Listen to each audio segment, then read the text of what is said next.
when a single word, something as insignificant as buttons, could be the deciding factor of whether you lived or died. Shakespeare said, "A rose by another name shall still smell as sweet." Mine wasn't so sweet. We're talking many years ago. My family and I were out on the farm. We used to go every so often for a break from school and, my parents from work, and to just see what's going on the farm. And we had taken this Easter break and we're all so excited because it was always a place of sanctuary for us. And, it was fun with the animals and, playing in the vast gardens, and it was amazing. Now, one fateful morning, very early in the morning, I remember it was April, and my mom came into the room hurriedly saying, "They have come." And we thought, who has come? So we were woken up from our slumber, and I shared the room with, I think, two of my sisters, and she woke all of us up and she said we needed to get ready and leave because the cattle rustlers had attacked the village. So this was the thing. Some of my sisters were able to hurriedly dress up, and some of us in the panic were not able to change into clothes.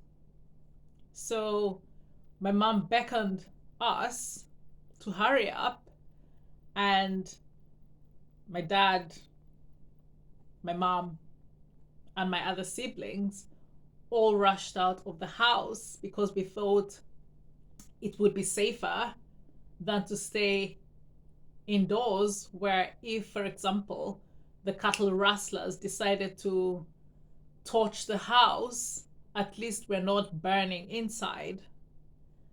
So out we went as a group, and we just ran into the plantations.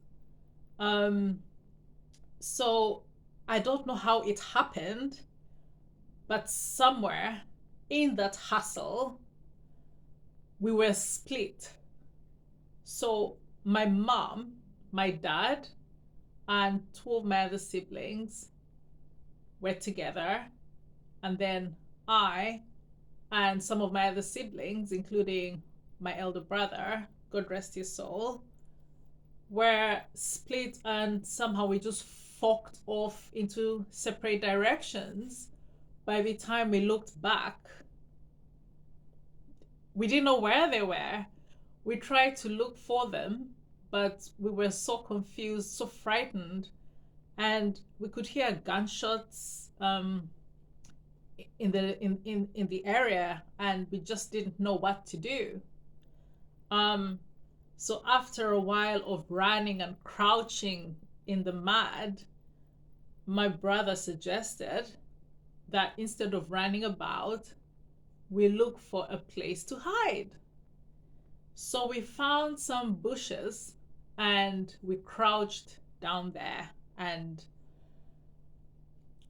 we remembered what used to happen in movies or the army plaster paint or mud on their faces as a camouflage. That's what we thought they do. So we did the same, and we covered ourselves in mud, and we waited. We just lay low. We could hear gunshots going off, and we didn't know where my other siblings and my parents were. We hoped they were alive. We were so frightened. And as time went on, we don't even know how long we were out there because we hadn't come out with our watches. As we're crouching on the ground, and it was wet because it had been raining, so it was quite soggy. We could see footsteps of the rustlers, just walking past. And we were so quiet. I mean, present day now, you'd think of trackers and how they find people. So we continued to crouch down in the mud, and then we fell asleep because we got so tired. Oh, my sister leant on a twig and it broke. And in the stillness of that morning, you just had crack, and we had footsteps stop. And my sister was in very white pajamas. She hadn't been able to change. I had just put a dress over my pajamas. Now, when their footsteps stopped, we wondered, just like trackers, did they hear that? Are they going to come back to us? Are they going to find us? Yes, they found us. And they're shouting, we're scared and trying to hide behind my brother, and he's trying to protect us. And we go back to the initial word, buttons. You'd think, what's in a word? And how meaningful words can be. Now I'm going to give you some background story or history or language lesson. In my language, buttons are called amapesa. In Swahili, money is called pesa. So during this interval shift where they were speaking to us in Swahili, I didn't know what they're talking about.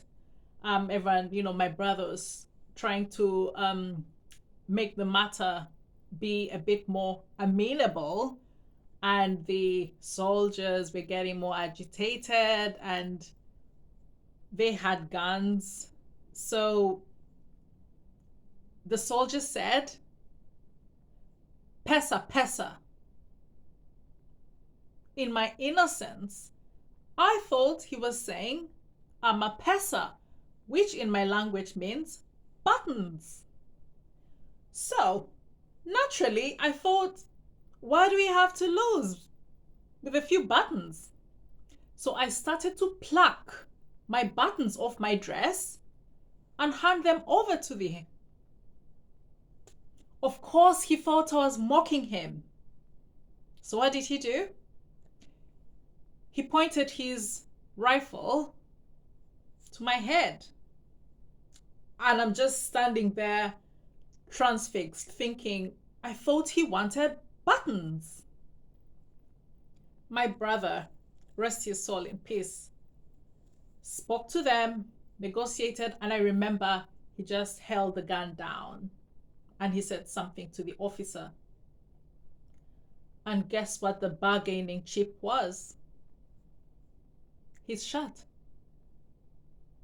His shirt. So he gave him his shirt. Some words were passed, but not angry. And they took the shirt and moved on. So you'd think, buttons, what's in a word? It just goes to show how life can change, almost like a butterfly effect, just from saying or misunderstanding a word. What does this tell us? Communication and clarity is very key for buttons to be a deciding factor whether I lived or died that day.